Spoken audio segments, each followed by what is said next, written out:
Hello, and welcome to Yesterday, Today, and Forever, a virtual ministry of the Churches of Christ. It is our desire to present to the 21st century person the faith of the first century Christians.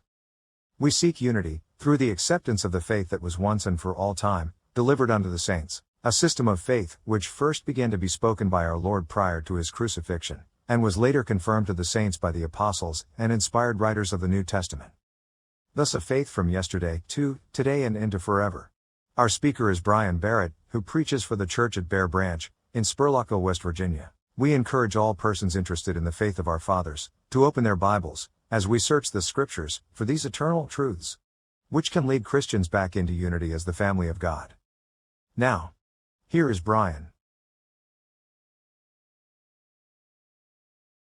Our study this morning in the Gospel of John, chapter 11.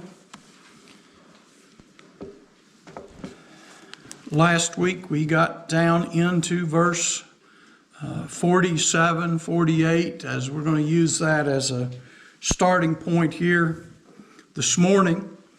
Following Jesus bringing Lazarus back from the dead, we are told in our previous lesson that many believed, but there were some who couldn't wait to get back to the Jewish leaders and to tell them what Jesus had been doing. And so, as we finished last week, in verse 47, then gathered the chief priests and the Pharisees a council, and said, what do we? For this man doeth many miracles. If we let him thus alone, all men will believe on him, and the Romans shall come and take away both our place and nation. As we can see, the priorities of these religious leaders was somewhat slanted. They weren't concerned that, he was the Messiah. They weren't worrying so much about the miracles that he was doing. They weren't paying any attention to that, other than the fact that they acknowledge he did many miracles. And if we let him thus alone, if we let him keep doing this, all will believe on him. The word men there's in italics, but the point is all mankind, or all men, will believe on him, and the Romans shall come and take away both our place and nation.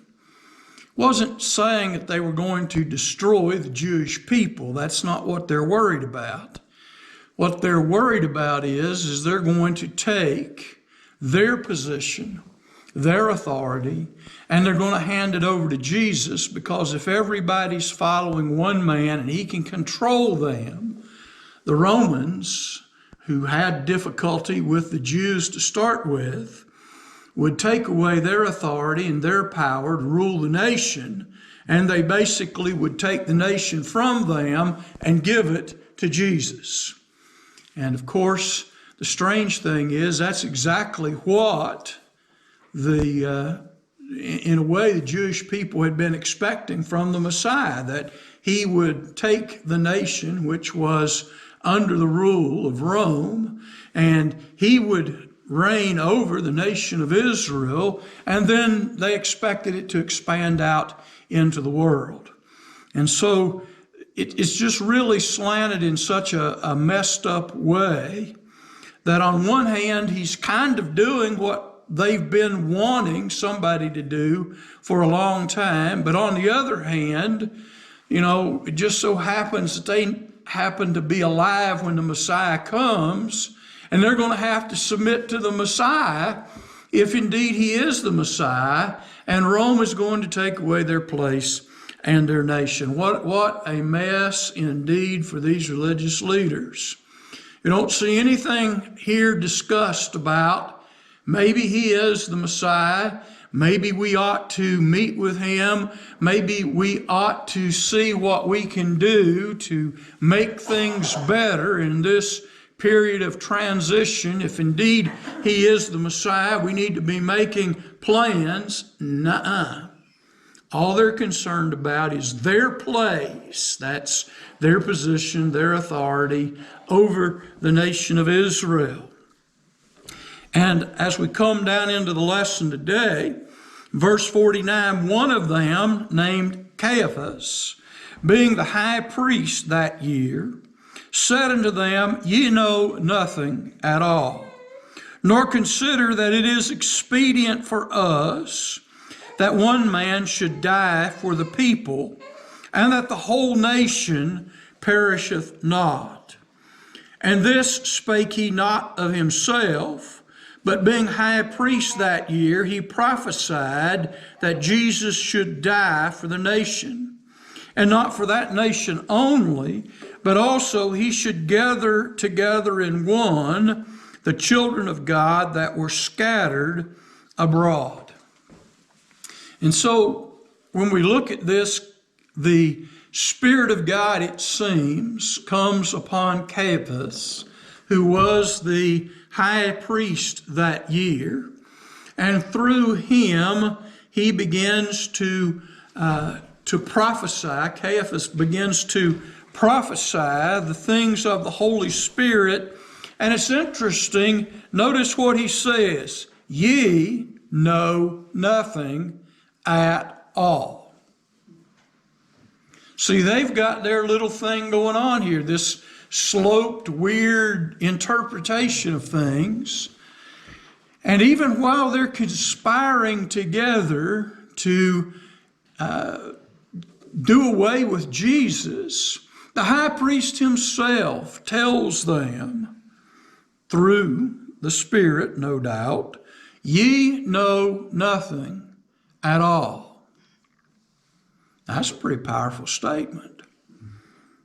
Nor consider that it is expedient for us that one man should die for the people, and that the whole nation perisheth not.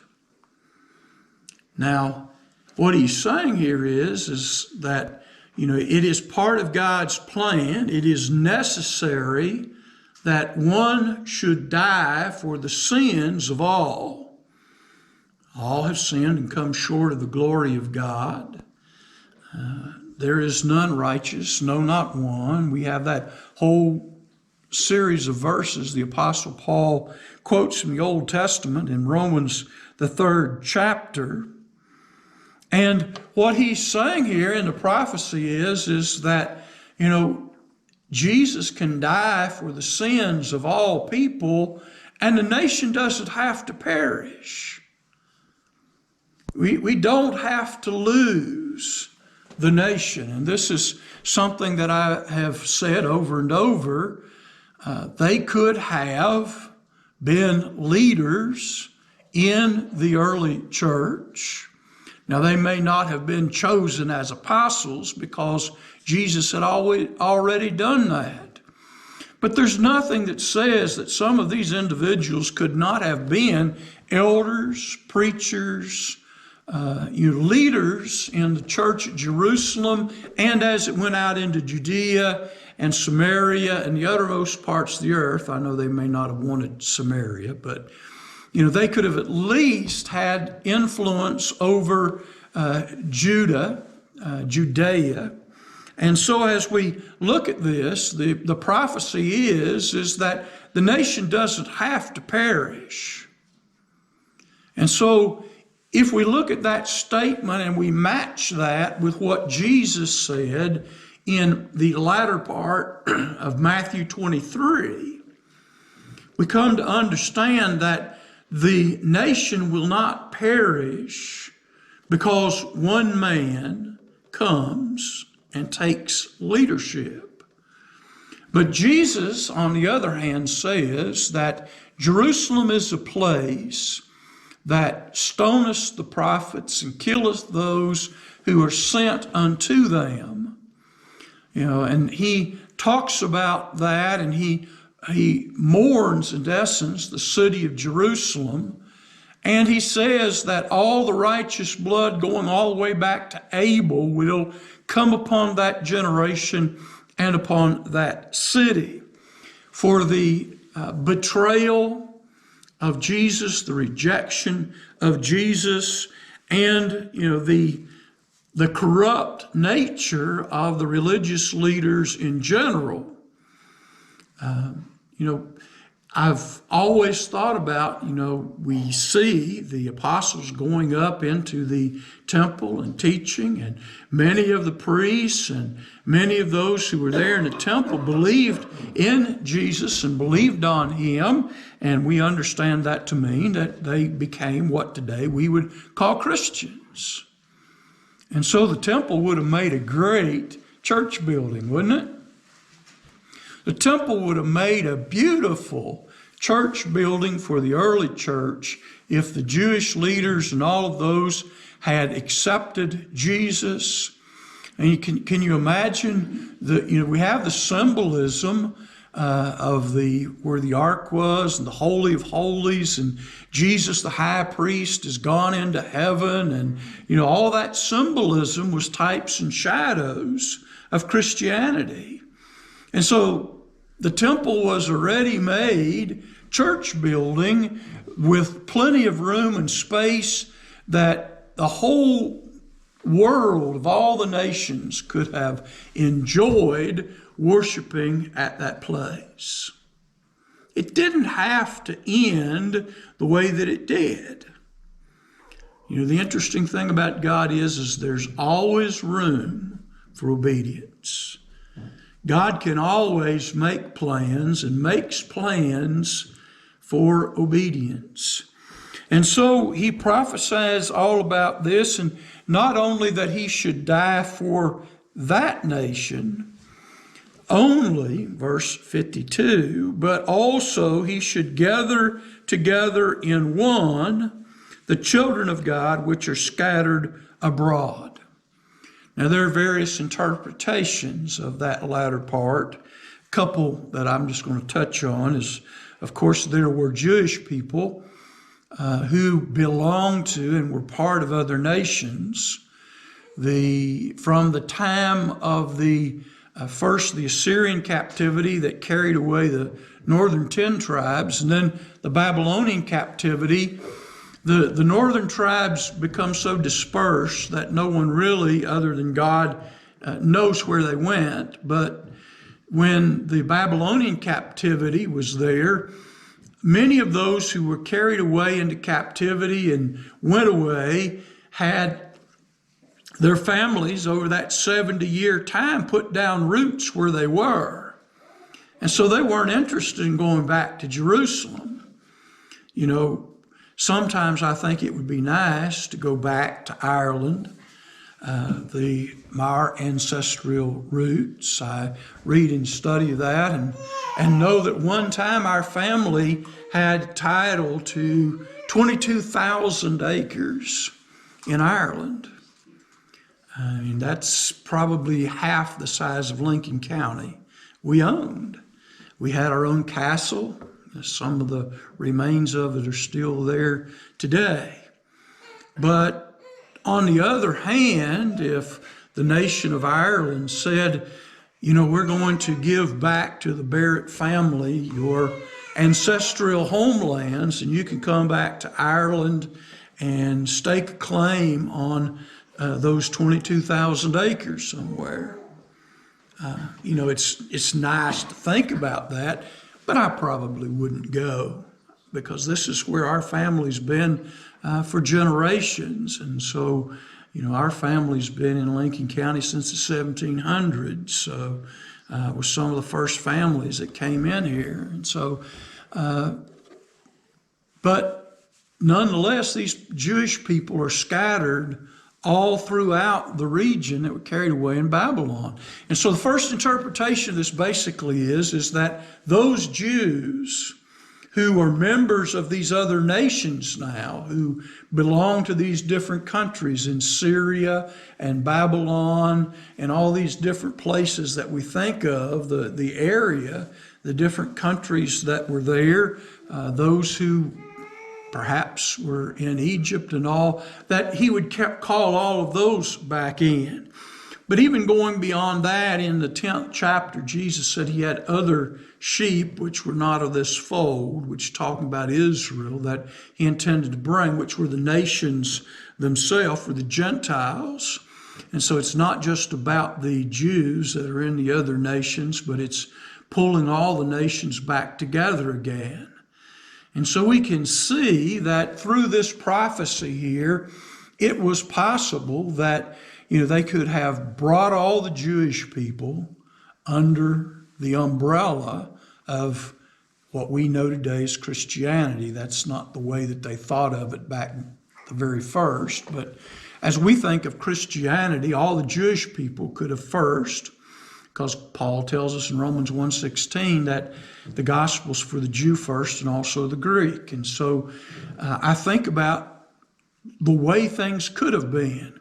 There were Jewish synagogues that Paul and Barnabas and Silas and all of those, they went to these different cities and preached the gospel, and such as Corinth, and people were converted, and even the leaders of the synagogue, the rulers of the synagogue were converted. How interesting it would have been for the temple itself to be turned into a massive place of worship to God.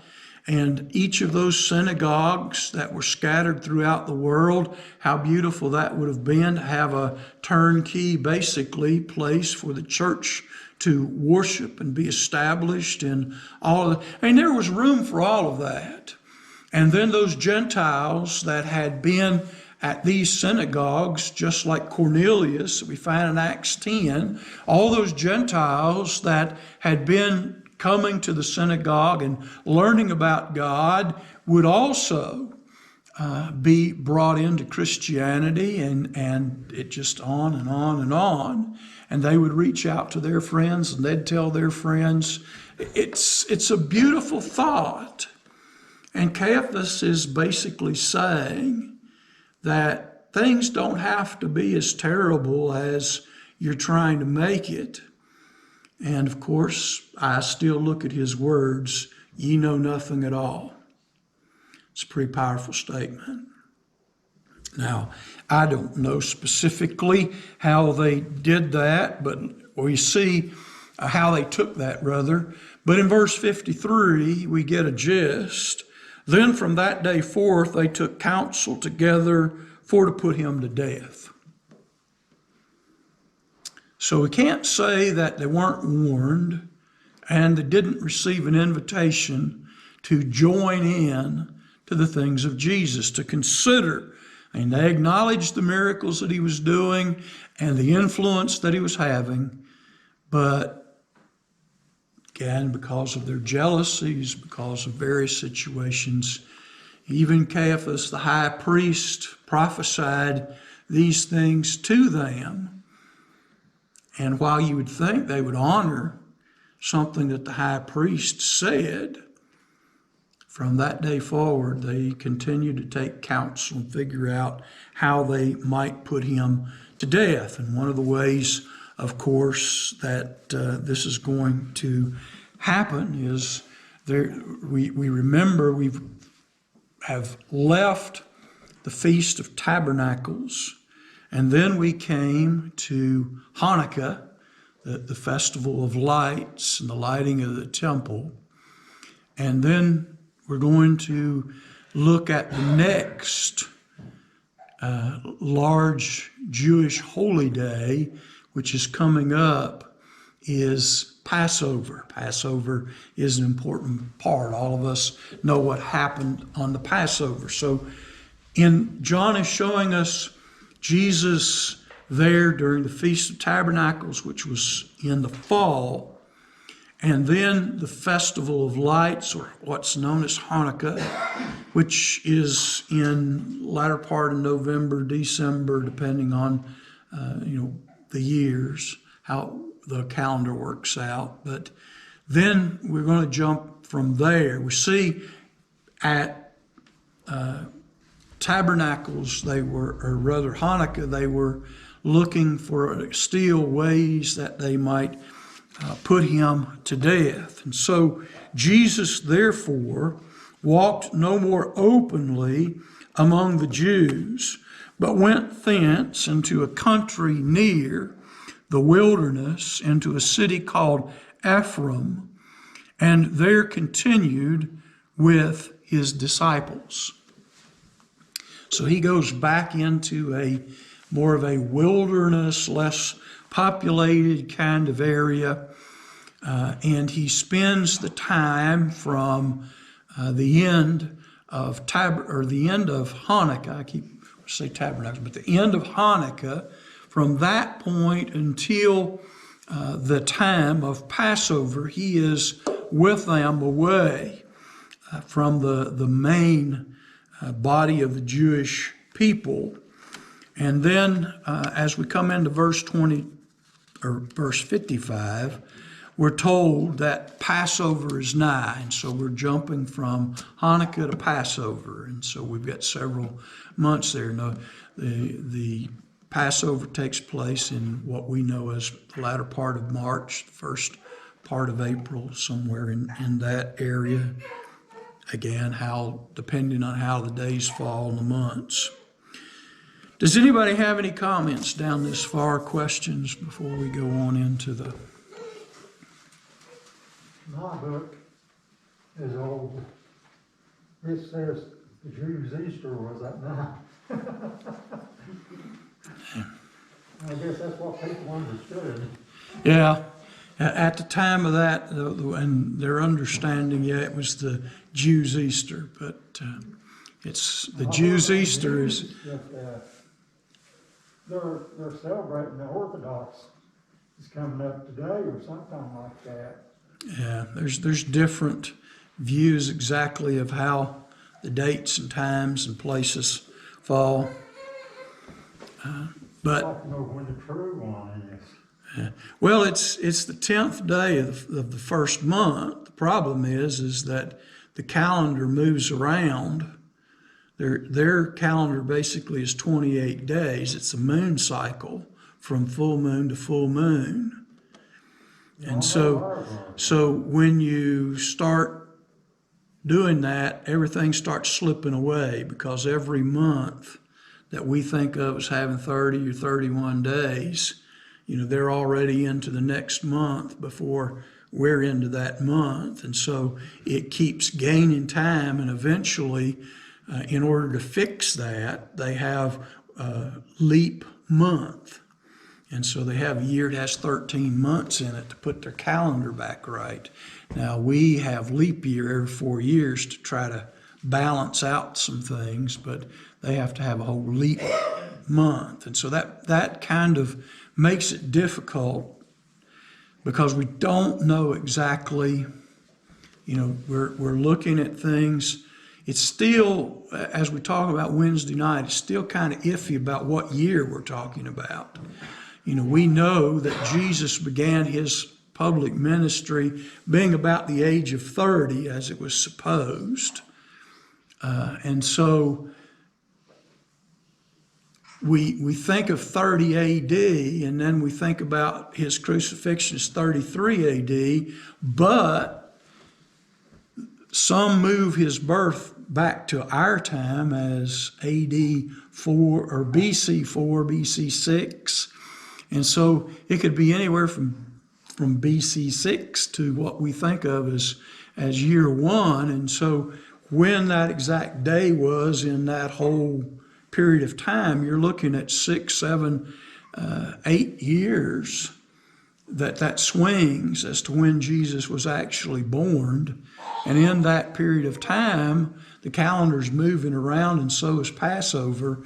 And so it's hard to go back and specifically say that on April the whatever, this is when the Passover was, because it's all fluid. It keeps moving around. At one time, I thought, that the Jewish calendar was pretty solid, because, they had 28 days in every month, and it just kept looping. And I never really thought until sometime later that what that did with the extra days, what you do with those at the end of the year.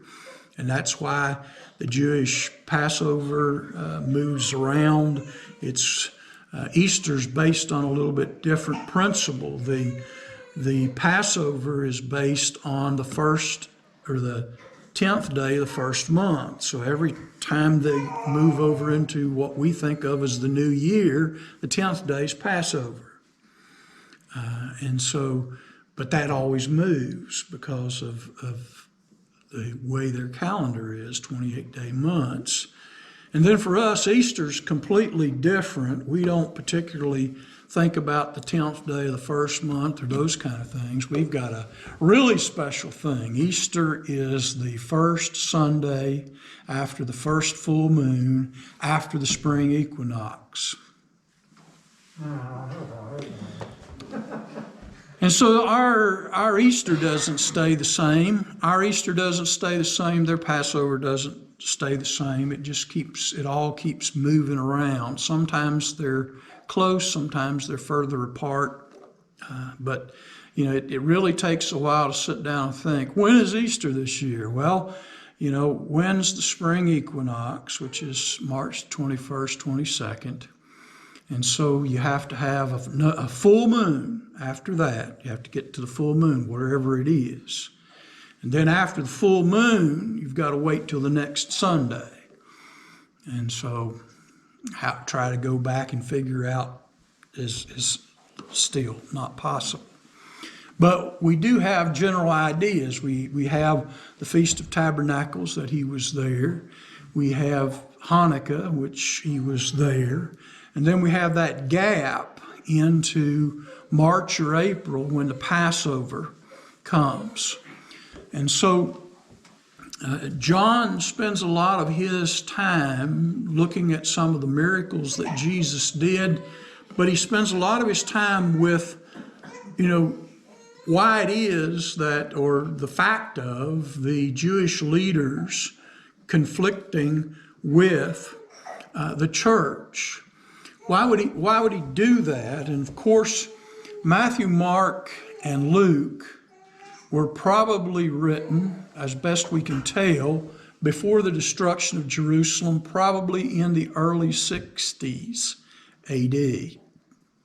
And of course, Jerusalem was destroyed in 70 AD.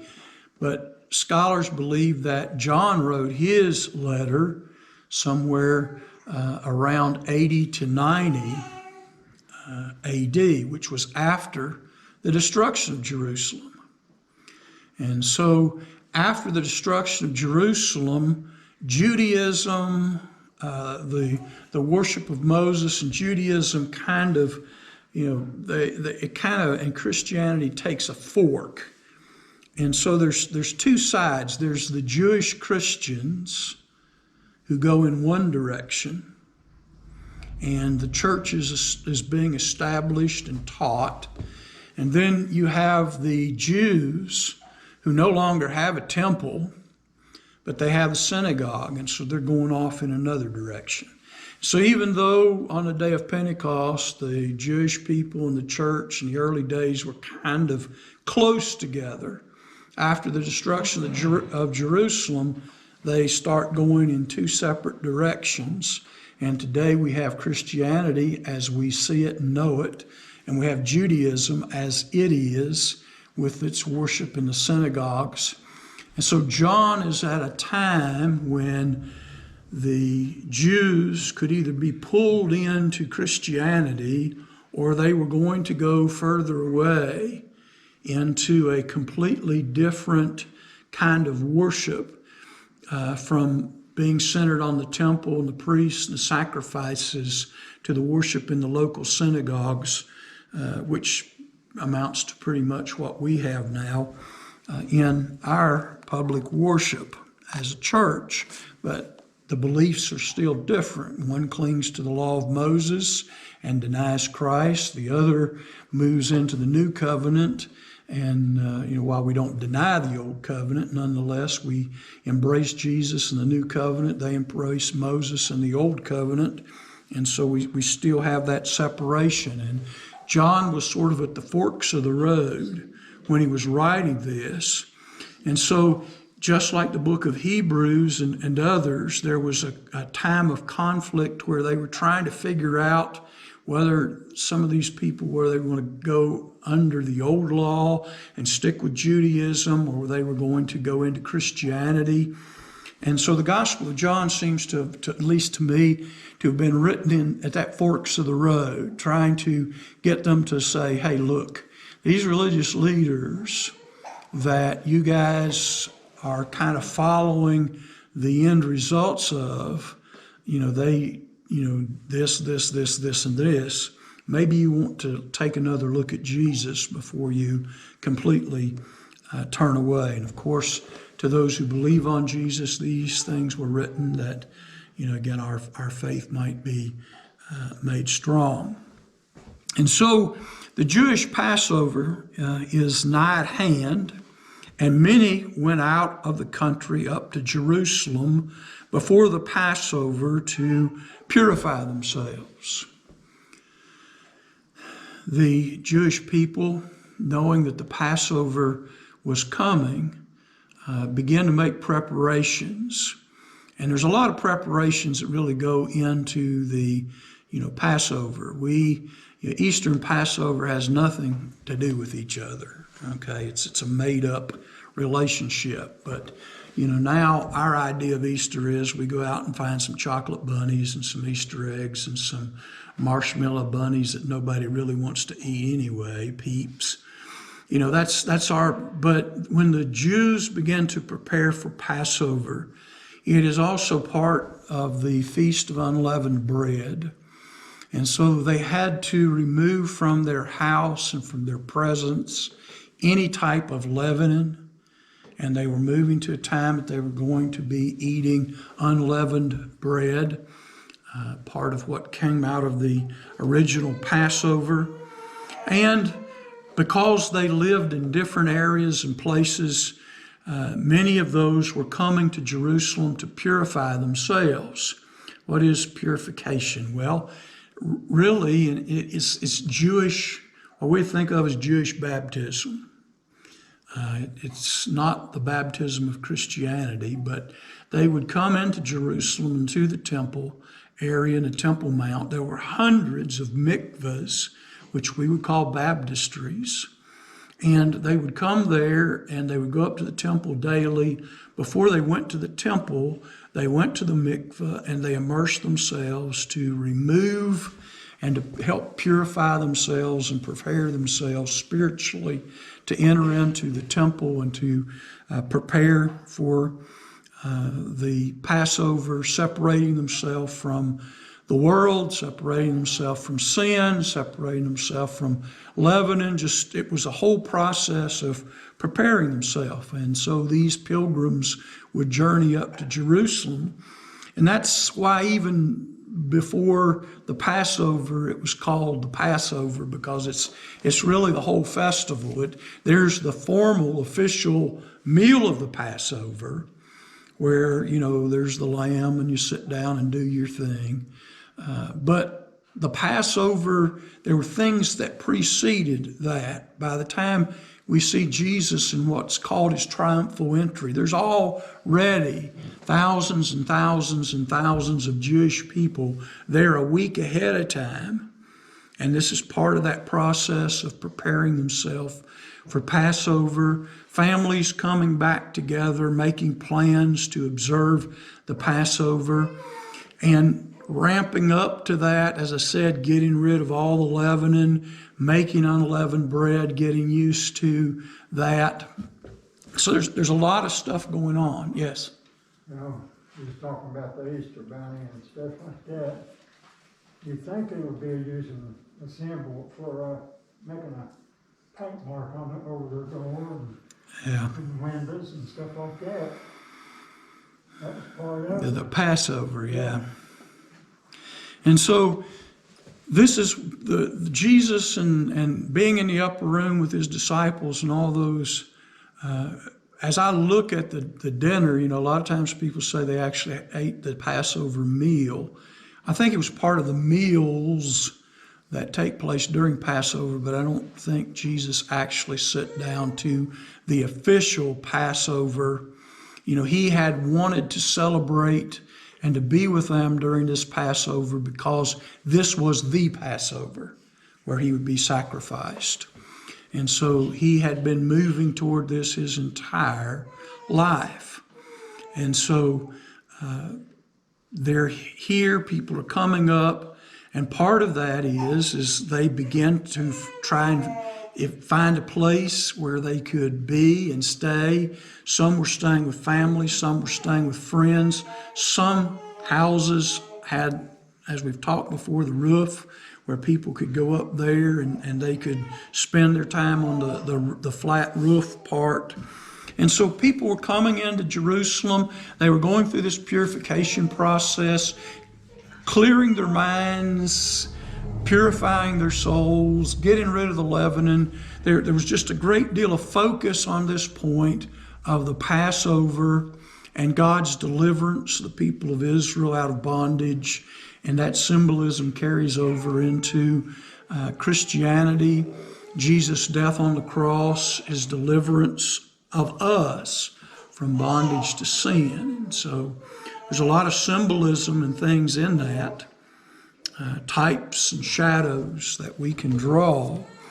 But the time is coming. Jesus knows. Every Jew knew how to figure out when the Passover was, and so it's not a difficult thing.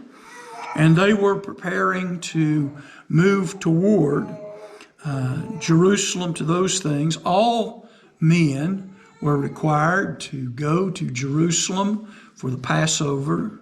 If you wanted to be faithful, if you were in the land around Israel, you were responsible for going into Jerusalem for this festival. And so men would take their families. It was specifically for the men. Women weren't required to go. Children weren't required to go, but that didn't necessarily mean that they wouldn't take them with them. And so various types of plans were made for all this. And knowing that after they've been making plans from Hanukkah to now, they've been trying to figure out what they're going to do, how they're going to do it, so they can catch Jesus and put him to death. So they've had time more and more to plot these things. Verse 56, then sought they for Jesus and spake among themselves as they stood in the temple, what think ye, that he will not come to the feast? They knew Jesus was not stupid. They knew that Jesus seemed to have a great deal, at least of what today we would call intuition. He knew that he did not have a good working relationship with many of these people. And so as the time came, they were in the temple looking to see if he was there, if he would show up. And there was much discussion among themselves as to, what do you think? You think he'll show up? We know that, he's not been around. We know, and most of them probably knew where he was, or roughly where he was. It's not a big secret. They had their spies and cronies everywhere. And so, do you really think he'll come up for Passover? Now, both the chief priests and the Pharisees had given a commandment that if any man knew where he were, he should show it, that they might take him. And so, looking for an opportunity to take Jesus at a home advantage, they had, as John says, gave a commandment. They had given directions, and it would seem by the statement there that that was probably publicly discussed in the temple, but it was probably discussed in the synagogues.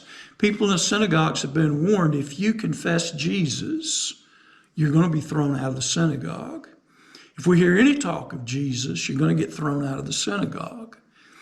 And so with those kind of things having already took place, there's no doubt that in the synagogues, people were clearly being told, the Passover's coming, and Jesus is going to come back.